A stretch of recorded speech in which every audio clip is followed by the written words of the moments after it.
connect. Welcome everybody to the Take a Stand online conference. It's really great that you are joining us today.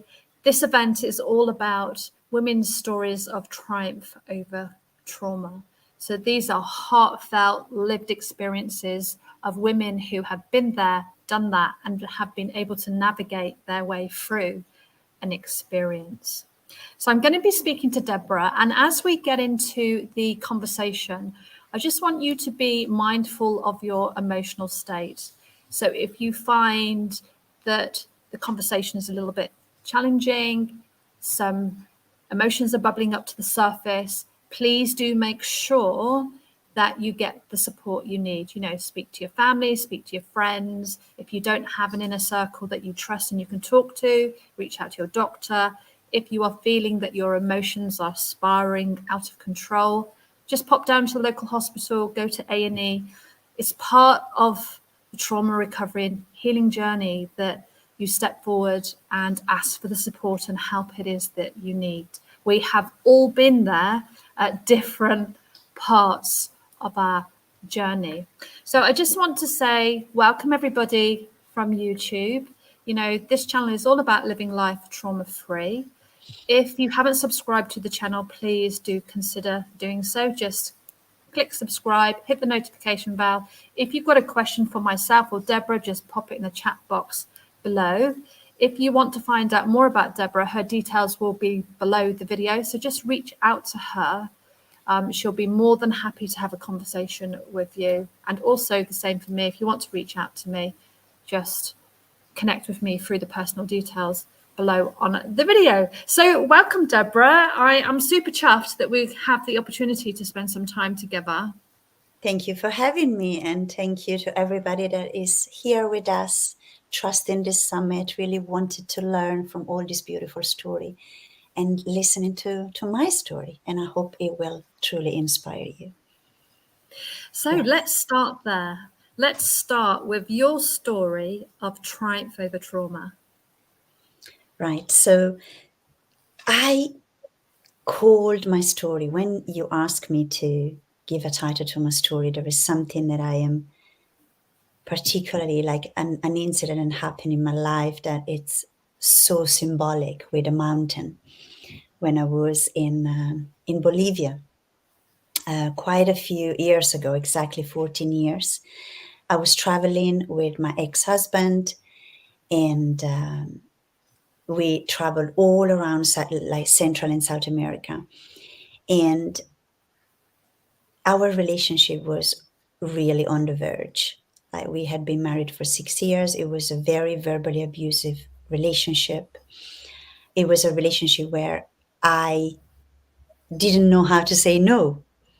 Everything was a yes, like walk all over me, take my feet and, use me as a mop on the floor and make me cry every single day and tell me that I'm, cheat on me every single day and tell me all these things. And I just thought that all of this was okay. And so going on South America in this really journey together, it's kind of, I noticed that I really reached the peak. So the mountain is so symbolic because I reached the peak of my, I think, how do you say, bearing, if you want to call it, and the peak that I really knew that something had to change in my life. Now, I am going to leave you holding there, waiting for you to know what happened on that mountain. I will come back to the mountain. But before, I want to go back to that little girl. That was the lady that was on the mountains, that she wasn't just created. She wasn't just, this person. As you know, we are a combination of what happened to us, of the things that, we lived, the experiences that we had, and the trauma that we had. So as a little girl, my childhood was very challenging. I had both of my parents were alcoholic, and it was one of the hardest things. My mom started to drink because of my dad. It was cheating on her. It was never present. There was a lot of argument around. I remember once my dad came home drunk and he went for my mom and I just stood there in front of him like that, with my arms trying to defend my mom. So from a very young age, all I understood is that love was pain. The love was suffering. And that the only way that I could be loved and, survive was to try and control the situation. So I became this child at a very young age that, like, they used to call me the white ship. And funny enough, look, I'm all in white today. What a coincidence. It's incredible. I remember they used to call me the white ship because they knew that I was always trying to hold everything together in my family. And I felt there was no space for my emotions, but I had to hold my mom emotion that she would completely like go into a mess state when my dad would come home or he wouldn't come home. So I always remember these scenes of, it's so symbolic, me looking at the clock, because my mom always said, if your dad doesn't come home past 7 o'clock, he's gonna come home drunk. And feeling so much anxiety inside of me to see the clock that was reaching 7 and my dad, I feel like emotional now, that my dad wouldn't come home. And I knew that, and in that moment, I was like, okay, this is the emotional needy Debora. She needs a hug. Put her in the closet. Because now what you need is the strong, the ship, the white ship that sort out the old situation, that calms your mom, that prepare the situation for your dad to be calm when he comes home, for them not to argue. And this is how I felt. I felt that I would put on this jacket of really this white ship suit. And the little Deborah then needed everything that she needed was just staying home, like forgotten somewhere. So you can imagine what I've learned, right? I've learned to survive. I've learned to control. I've learned that my feelings were not okay to express. And I'm sure that a lot of people that go through trauma, when we go through that, it's really like, the way I see it is like a bottle, we put things, Wendy, like, with stuff. I'm sure that, you know that feeling when you take that bottle and you're like, oh my God, I'm feeling like that. No, down. Okay. All right. And I'm feeling like that. No, no, no, down, down. And we squash it and we squash it. And there's all this emotion that, holds there. And then when we grow up, we create situation and we go and leave certain situation in life and we're like, how did I end up here? And that's the question that I asked myself when I was on top of that mountain. I was a beautiful woman. I was a young woman. I was a woman that had traveled already the world, always looking for something, because I left my family when I was 18. I literally escaped Italy when I was 18 because I couldn't handle the situation, the arguments, the conflicts. I saw so many conflicts in my life. Like every single day was a conflict. And so I ran away. And I started traveling a lot because, sometimes we feel that if we move place, we change, right? I don't know if you ever had that feeling, and it's like, oh, if I live in the sea and I'm sipping coconut water every single day and I see the sunset, and I'm gonna be okay. I'm gonna be perfectly fine. And Grass is greener on the other side. It reminds me of the grass is greener on the other side. Not yes, necessarily true, but absolutely, absolutely, Wendy. We start to look for things because we have all this emotion and we think there is something wrong with us and we don't really understand. And that is what was happening to me. I traveled to over 55 countries all over the world as a soulless woman looking for something, feeling like completely lost, feeling I couldn't even feel. There were moments that I was really numbed with myself. that I didn't know. And I remember when I ran into this man, into this relationship, while I was wearing the white ship suit in my family, I remember looking at my mom and saying, I'd never be like that. Like, you know what? I am going to grow up and be loved and finding the man of my life and blah, blah, blah, and ta, you know, like all of this kind of hope that we have. But as you know, when you live these experiences subconsciously, you know, like one thing is what we desire, right? And one thing is what our subconscious desire. So there is always a fight. And that's why I think that when, you know, what you said in the introduction is really that. A lot of the time when we have lived trauma, we live unconsciously because the trauma, the emotions of the trauma that we lived run the show until we kind of make a conscious decision and say, oh, that's not actually me. I think this is something happened. And so, of course, the Deborah, the young Deborah was really running the shows and fell in love with this charming man. My dad was very charming. He was a very, very charming man. This very charming man that he reminded me a little bit of my dad. And there were troubles from the beginning. And this is the thing, is when you have so many red flags, you don't see them, right? Because that is the familiar things that you see. And there were so many red flags. After a couple of months, I already caught him cheating on me, like, 3-4 times. And I was still there. I felt that I wanted to fix. I felt that I need to put the white ship suit again. It's like, I am going to fix this man. I am going to be the nice one. Oh my God, he's so troubled. The rescuer. Yes. And so I ran into 6 years of a very, very, very challenging marriage. And Wendy, if you look at me, I am 47.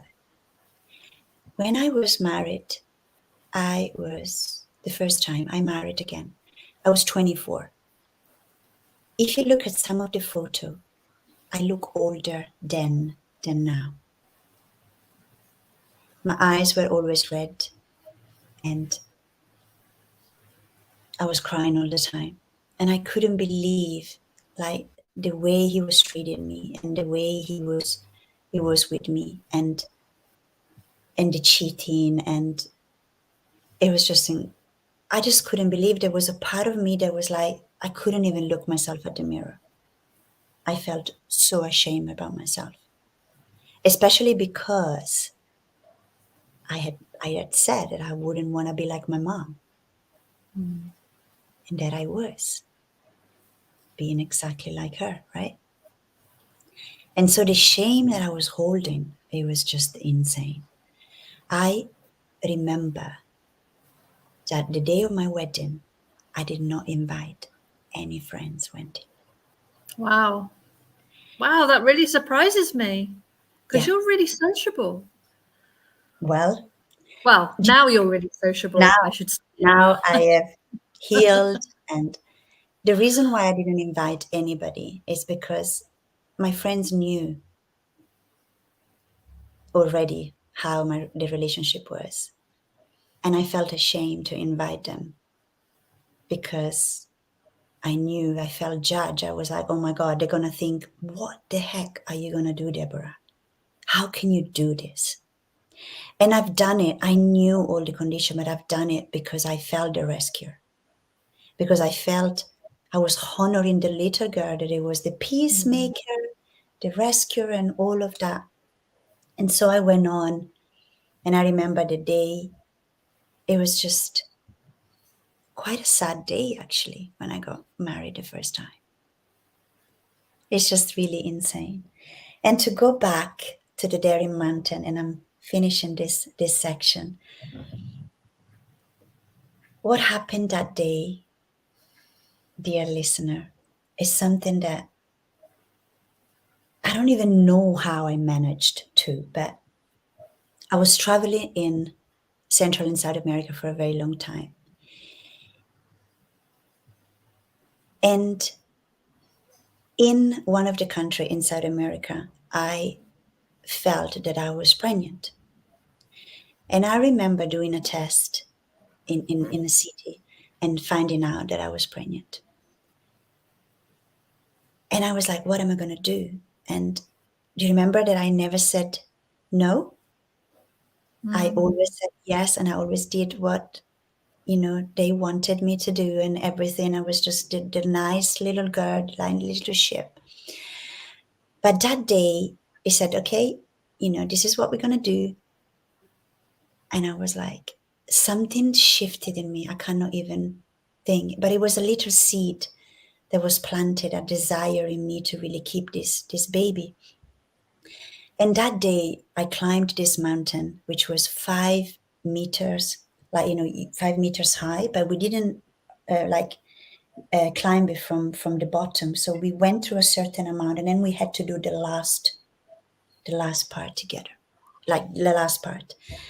So as we go up, I was already, I think, about 3 months pregnant. As I go there, it was a group of a lot of people. I don't know what possessed me, but I separated from the group completely. I was already pregnant, and it was like I started to go and climb this mountain, like really go up by myself, leaving the group behind. The guide was like, hey, Colin. And I was like, I was a woman on a mission. And I have this beautiful picture, which I shared once on social media. And it feels so emotional, me on top of this mountain. And I got there first. And I touched my belly. And I said to my son, no. And I remember shouting from the top to that universe. Can you imagine what you see from that height in a mountain? It's just incredible. I shouted no, and I said, we are going to do this together. And that was one of the best decisions that I made in my life. So yeah, I just wanted to share this beautiful story of how I managed to break and to really understand, to break this pattern, this part of me that sometimes you don't even know how. If I go back to that moment, it's like it took me 6 years to understand, and even more, actually. I would say even more than that. So it's like something else became so much more important than than the relationship, than what you were experiencing. It's almost like the tipping point, isn't it? You get to that tipping point, and then you make the decision once you get to the top as to which way you're going to go. But isn't it fascinating what we learn as a child at a young age, how we then carry that through, and how those patterns just repeat until we've been able to learn whatever the lesson is. Repeat, learn what the lesson is. I used to get stuck because I never used to be able to learn what the lesson was. I could never see what the lesson was, and it used to frustrate me so much that I couldn't figure out what the lesson was, and I would still get stuck in repeat, but I couldn't see whatever it was that I was meant to see. It's the familiarity that the trauma creates. That sense of, sometimes the way I describe it is like a soft teddy bear. That, when you're a child and you got that, it's so kind of, oh my God, what an analogy. But sometimes, for me, the trauma felt, what I lived as a child, it felt really like a teddy bear, and where like relieving the things the emotion that I lived in during the, in the trauma, it was a comfort for me.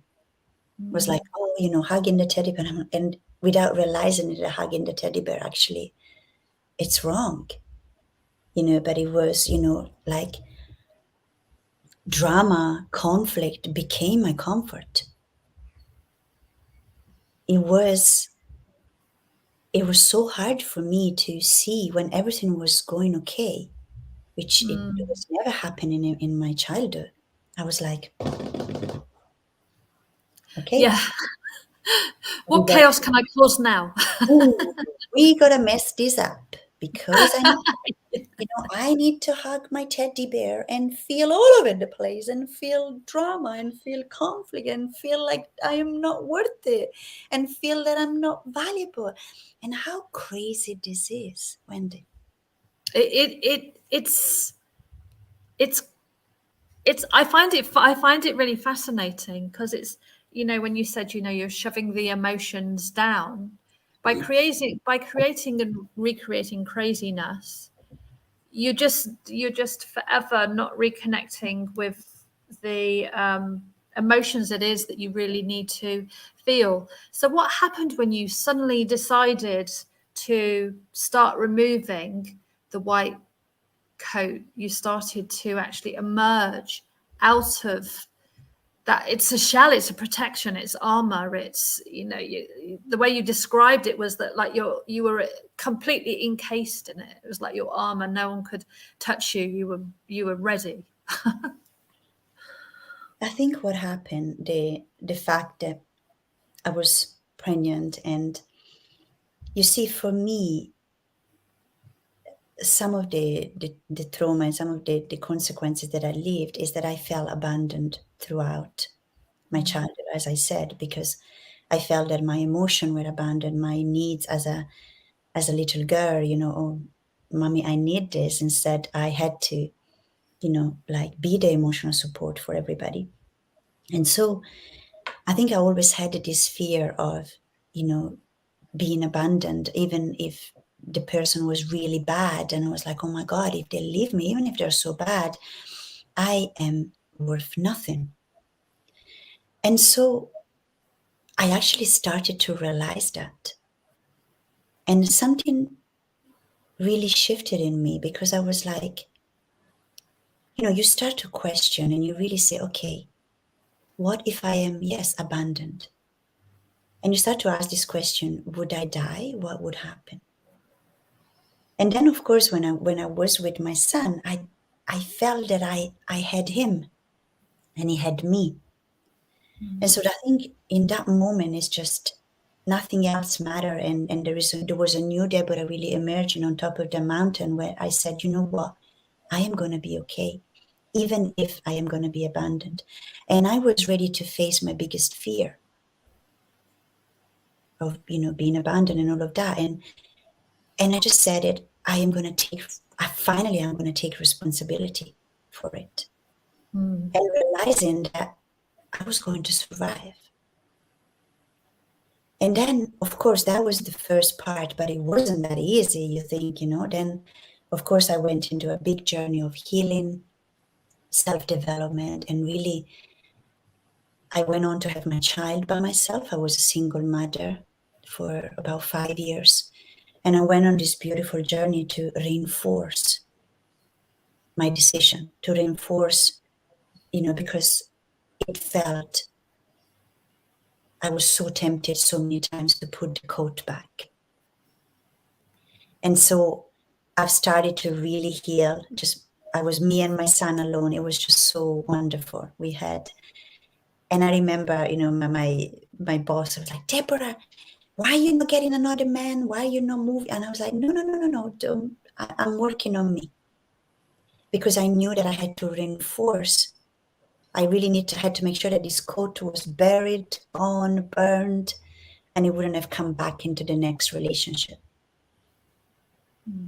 And so it started gradually, but that definitely was the moment of, I think everybody has a whole, like a bathroom moment, right? A lot of people say, I was in the bathroom vomiting. And I think the mountain was my bathroom moment, where I really realized that, yes, I had to run away from it all. Yeah, I hope it made sense. Yeah, no, it makes perfect sense. And oh, that's thunder. I don't know if you just heard that. Yeah. Oh my God. It's hopefully we won't lose connection. The power won't go out. But we'll be okay, because I might be sitting here in the dark with a torch underneath my face if the power goes out, but we'll still have internet and power in my laptop, so we'll be okay. Don't worry, that's fine. That was quite loud. It's okay. So I obviously know you, and I've spent some time in the groups and with the women it is that you work with. Is there a common theme that you see that runs through with the women that you work with that keeps them stuck, holds them back, stops them from really stepping into and fully embracing who they truly are? Is there like a common theme that you see? It is obviously, for the people that are listening, I teach mainly women how to fully express themselves and how to fully own their voice. And this is what I see, because I teach a lot about showing up online. I teach about public speaking. And the pattern that I see is a very constricted woman, a woman that wears a suit, that is in a body that behaves in a certain way because she should. Like, even by teaching content online, a lot of the time, people, the first question, but what are people going to say? Or but people might not going to like it. I really find that women are so self-conscious of the judgment, of being excluded, of being pointed at. And especially for what I teach, because for me, it's all about full expression.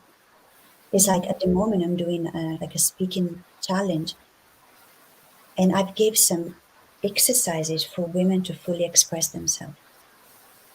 And I've seen women that I've known expressing themselves in a way that I was like, oh my God, can you actually be like that? I didn't know. I'm finding personalities, I'm finding freedom, I'm seeing so much freedom of expression that I never knew existed. And I think this is what the woman that I work with is. They are on a quest to find themselves, but find themselves in an adapted way that can please the viewers, the family. Is the woman, maybe she's too sensual, she likes, she's very sensual, she's very in touch with her femininity, but no, she needs to hold it back because it's dangerous. She's going to be considered like, very dangerous, and oh my God. And then there is the woman that she's like, yeah, but she's all like, hello, good evening, how are you? And, so it is really this wild woman, this expressive woman and this is like, that doesn't come out. And that she covers herself with all of this, whatever her costume looks like. My costume was the white ship. But this is the pattern that I see that runs in people's life and businesses all the time. And the way I describe it is, many women I work with, they have a chain. When you are like a prisoner in the old days, you had Yeah. this, you had the striped suit, and you had a ball, with the chain. That is, and that is how I feel. There is that chain that the women's like, oh, I want to go there. Oh my God, no. And the chain is like, no, where are you going? You're not going anywhere. People can think that of you. Please stay here. It's much safer. And they go like, and so working with them, we cut the chain, and obviously they learn to get freedom slowly. It's like when with everything new, we're not used to fully express ourselves. We're not Yeah. used to, even yesterday, I tell you a little things. I went to an event, and this is something that I teach women to fully embody their greatness. And I go to this networking event and I say, you know what? I just delivered the best challenge on the planet. I think I was so full of myself, in the sense that I was like, oh my God, I believe in this. And I'm telling you this because I wanted to believe in yourself. And Wendy, the energy was weird, because we're not used to see women boasting, women saying, hey, I'm the deal. Yeah. I'm the one. It's so hard for us. So I went a little bit further, but this is what I find is that woman that, she's good at what she needs, and she wishes to fly. I love the way you do it. You have such a unique way of doing it that there's a real heart mind connection, heart mind and body connection, which is really nice. A lot Thank of you. speaking, yeah, a lot of speaking stuff that I've seen, it's so academic and so follow this formula and say this then, and there's a real disconnect. It's Is the almost like, chain?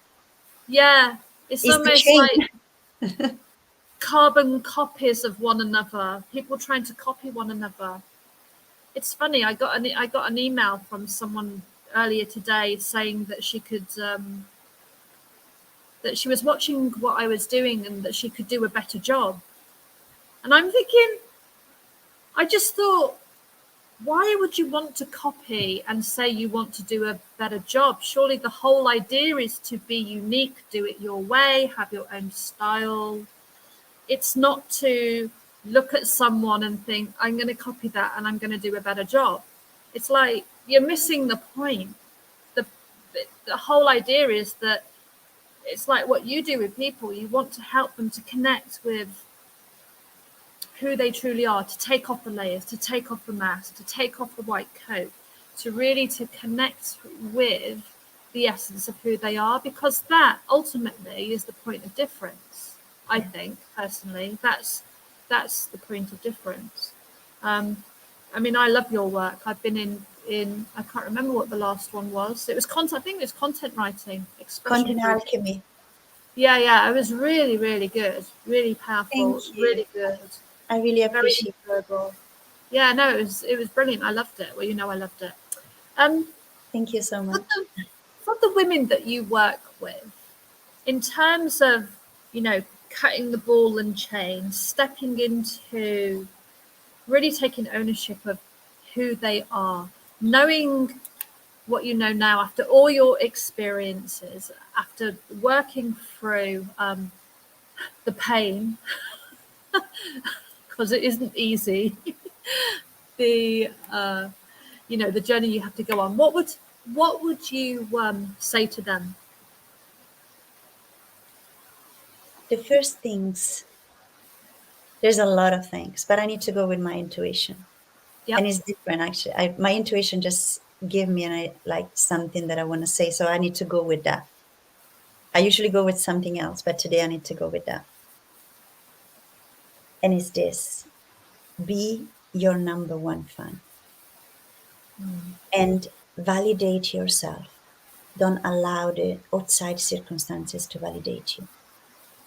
This for me has been incredible. There were times where there were people not buying or following or liking or commenting, and I made it about myself.